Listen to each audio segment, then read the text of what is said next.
కాబట్టి ప్రజలు మోషే యొద్దకు వచ్చి, మేము యెహోవాకును నీకును విరోధముగా మాటలాడి పాపము చేసితిమి. సో ఆ ప్రజలు ఒక మంచి మాట అన్నారు, దేవునికి నచ్చిన మాట, బైబిల్లో గొప్ప మాట. అది ఏమిటి? మేము పాపము చేసితిమి. ఆమేన్. తమ అతిక్రమను దాచిపెట్టువారు వర్ధిల్లరు, దానిని ఒప్పుకొని విడిచిపెట్టువారు దేవుని కనికరం పొందుకుంటారు. దేవునికి ఇష్టమైన మనుషులు ఎవరంటే, వచ్చి అయ్యా నేను పాపం చేశాను, నన్ను క్షమించయ్యా అని చెప్పి మారు మనసుతో ఆయన దగ్గరకు వస్తే వారిని దేవుడు అట్నే కౌగిలించుకుంటాడు, వారికి అట్నే ముద్దు పెడతాడు. ఆమేన్. లూకా సువార్త 15:7 ఆ చిన్న కుమారుడు ఏం చేశాడు? తండ్రి దగ్గరకు వచ్చి, తండ్రి నేను నీకును పరలోక దేవునికి విరోధంగా పాపం చేసి తిని నీ కుమారుడని చెప్పేదానికి నాకు యోగ్యత లేదయ్యా అని వచ్చి తన పాపమును ఒప్పుకున్నాడు. తండ్రి ఏం చేశాడు? అతను అట్నే కౌగులించుకొని ముద్దు పెట్టి గొప్ప విందు చేసి అతని కొత్త వస్త్రాలు ధరింపజేసి ఉంగరం వేసి సూటు వేసి అలంకరించి విందు చేసి ఆనందించాడు. ఆయనకి మారు మనసు పొందేవారంటే చాలా ఇష్టం. ఒక మనిషి తన పాపమును ఒప్పుకుని ఆయన దగ్గరకు వస్తే అలాంటి వారిని ఆయన సంతోషముతో ప్రేమతో చేరదీస్తాడు, వారిని ఆశీర్వదిస్తాడు. ఆ సుంకరి ఏం చేశాడు? దేవాలయానికి బయట నిలబడి ఆకాశం వైపు కన్నులు కూడా ఎత్తడానికి ధైర్యం చాలక, తండ్రి ప్రభువా పాపినైనా నన్ను కనికరించుము అన్నాడు. వాడేమన్నాడు? వాడి పేరు ఏం పేరు? పరిసయుడు. పరిశుద్ధుడు. ప్రభువా నేను నీతిమంతుడున్నాయా, ఏం పాపం చేయలేదు, నేను నీతిమంతుని పరిశుద్ధుడిని, మిస్టర్ పర్ఫెక్ట్ అన్నాడు. దేవుడు రై బయటికి పోరు అన్నాడు. బయటికి పో, పర్ఫెక్ట్ అంట, పర్ఫెక్ట్ బయట, పర్ఫెక్ట్ వాళ్ళు నాకు వద్దురా, నువ్వు గెట్ అవుట్ అన్నాడు. కానీ బయట నిలబడి ఒకడు దేవాలయానికి బయట నిలబడి అయ్యా నన్ను కనికరించు నేను పాపినయ్యా అన్నాడు. అతని చూసి దేవుడు అన్నాడు, నాయనా నువ్వు లోపలికి రా, రై నువ్వు పొర బయట. మారు మనస్సు పొందే మనుషులంటే దేవునికి చాలా ఇష్టం. ఈ ప్రజలు తమ తప్పును తమ పాపాన్ని తెలుసుకోవడానికి కారణం ఏమిటి? వారు తమ పాపాన్ని గుర్తించడానికి కారణం ఏమిటి? సర్పము, పాము. చెప్పండి, పాము కాటు వేసింది, అప్పుడుదా వారికి బుద్ధి వచ్చింది. ఓహో మనం తప్పు చేశాము, ఆమేన్, మనం పాపం చేసేసామని వారికి బుద్ధి వచ్చింది. బుద్ధి వచ్చి వాళ్ళు దేవుని దగ్గరకు వచ్చారు. కష్టకాలంలో వారి కష్టాల్లో వారు తమ పాపాన్ని తెలుసుకున్నారు. ఆమేన్. ఒక మనిషికి కష్టాలు వచ్చినప్పుడు ఏం చేయాలి? తన యొక్క తప్పును పాపాన్ని గుర్తించాలి. ఎవరైతే తమకు వచ్చిన కష్టాల్లో తమ పాపాన్ని గుర్తిస్తారో వారు బుద్ధిమంతులు. హల్లెలూయా. వారు బుద్ధిమంతులు. కష్టకాలంలో తమ పాపాన్ని గుర్తించేవారు, తమ పొరపాటును తెలుసుకునేవారు బుద్ధిమంతులు. వాక్యం అంటుంది చిన్న కుమారుని గురించి, అతనికి బుద్ధి వచ్చినప్పుడు. అతని బుద్ధి ఎప్పుడు వచ్చింది? తండ్రి నుండి దూరం అయిపోయినాడు, దేవుడి నుండి దూరం అయిపోయేసి ఈ లోకంలో జీవించాడు. ఈ లోకం వాడిని బేకారి చేసేసింది, ఇచ్చినట్టు ఇచ్చి మొత్తాన్ని లాగేసింది. చివరికి పందులు మేపేదానికి పోయినాడు. ఆ పందులు తినే ఆహారం కూడా దొరకపోయేసరికి వాక్యం అంటుంది అక్కడ, అప్పుడు అతనికి బుద్ధి వచ్చింది. బుద్ధి వచ్చింది. ఎప్పుడు పందులు తినే ఆహారం కూడా దొరకకుండా ఆకలితో చచ్చాడో బుద్ధి వచ్చిన మాట అన్నాడు, నా తండ్రి ఇంట్లో పని మనుషులు కూడా సమృద్ధిగా తింటున్నారయ్యా, నేను ఆయన కుమారుడిని ఇక్కడ వచ్చి ఆకలితో అలమటిస్తున్నానే అని బుద్ధి వచ్చింది. బుద్ధి రాగానే ఏం చేశాడు?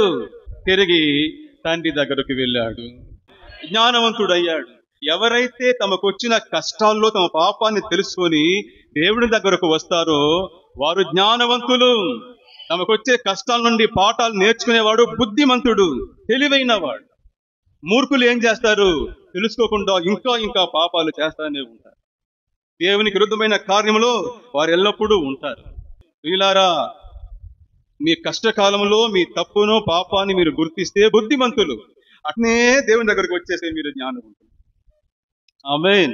జ్ఞానవంతులు. కీర్తనలు 30వ అధ్యాయము 6వ వాక్యము 2, 3వ వాక్యము, ఆ అధ్యాయం మొత్తం ఏం చెప్తుందంటే, దావీదుకు ఒక మహాభయంకరమైన వ్యాధి వచ్చింది. ఆ వ్యాధితో అతడు చావు దగ్గరకు వెళ్ళిపోయాడు. ఇంకా చనిపోయేంత పరిస్థితి వచ్చేసింది దావీదుకు. అప్పుడు దావీదు తన యొక్క తప్పును గుర్తించాడు, తన పాపాన్ని గుర్తించి దేవునికి మొరపెట్టాడు. ప్రభువా నన్ను క్షమించుము, నేను పాపం చేశాను, నన్ను క్షమించుము. అని దేవునికి మొరపెట్టినప్పుడు వాక్యం అంటుంది, దేవుడు దావీదును స్వస్థపరచెను. అతని యొక్క దుఃఖ వస్త్రాన్ని తీసివేసి దేవుడు అతనికి సంతోష వస్త్రాన్ని ధరింపజేశాడు.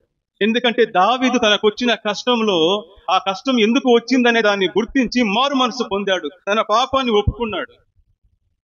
దావీదు తాకబడిన హృదయం కలిగిన వాడు. అతని దగ్గరకు వెళ్ళి అతని పాపాన్ని ఎత్తి చూపిస్తే ఒప్పుకుంటాడు, మారు మనసు పొందుతాడు. అందుకే దేవుడు అతన్ని స్వస్థపరిచాడు. కానీ 2వ దినవృత్తాంతములు 16వ అధ్యాయంలో మనం చూస్తే అక్కడ ఆసా అనే ఒక రాజు మొదట్లో దేవుని పట్ల భక్తి కలిగి ఉన్నవాడు. ఆ తర్వాత ఎదిగే కొద్దీ ఏం చేశాడు? దేవుణ్ణి విడిచేశాడు, దేవుని మరిపేసి సొంత ఇష్టంగా ప్రవర్తించాడు. అప్పుడు అతనికి ఒక వ్యాధి వచ్చింది, పాదంలో గడ్డలేసింది, అది ఎక్కువయింది. అప్పుడు దేవుని సేవకుడు వెళ్ళి హెచ్చరించాడు, ఆసా, నువ్వు మొదట్లో దేవుని నమ్ముకొని బాగా ఉన్నావు, నీకు వచ్చిన ఎన్నో కష్టాల్లో యుద్ధాల్లో దేవుడు నీకు సహాయం చేశాడు, నిన్ను ఆదరించాడు. కానీ ఆ తర్వాత నువ్వు తల గర్వమికి ఏం చేశావు? మూర్ఖత్వంతో ప్రవర్తించావు. ఇప్పుడు దేవుని నమ్ముకోకుండా సిరియా రాజు మీద ఆధారపడుతున్నావు. గుర్తుపెట్టుకో, నువ్వు మారు మనసు పొందకపోతే సస్తావు అన్నాడు.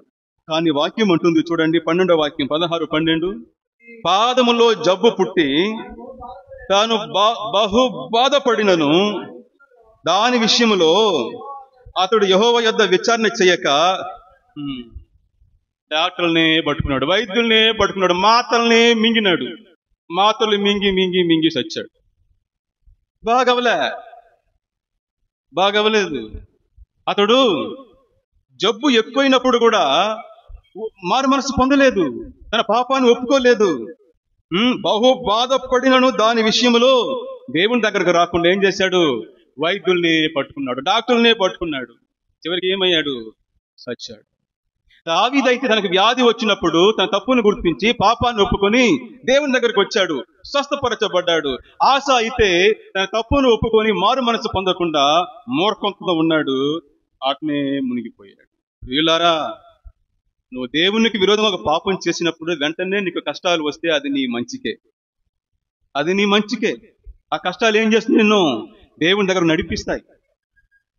నువ్వు దేవునికి దూరమైనప్పుడు నీ జీవితంలో మంచి కార్యాలు జరిగింది అనుకోండి, అది నీకు శాపంగా మారుతాయి. కష్టకాలంలో తమకు శ్రమలు వచ్చినప్పుడు, శోధనలు వచ్చినప్పుడు తమ తప్పును తెలుసుకొని దేవుని దగ్గరకు వస్తే దేవుడు వారికి నూతన జీవితాన్ని, నూతన ఆశీర్వాదాలని అనుగ్రహిస్తాడు, వారిని స్వస్థపరుస్తాడు. అలా కాకుండా చేసిన తప్పును ఒప్పుకోకుండా మారు మనసు పొందకుండా ఆసావలే వైద్యుల్నే పట్టుకుంటే జబ్బు వలన మన జీవితము గబ్బు పట్టిపోతుంది. జాగ్రత్త.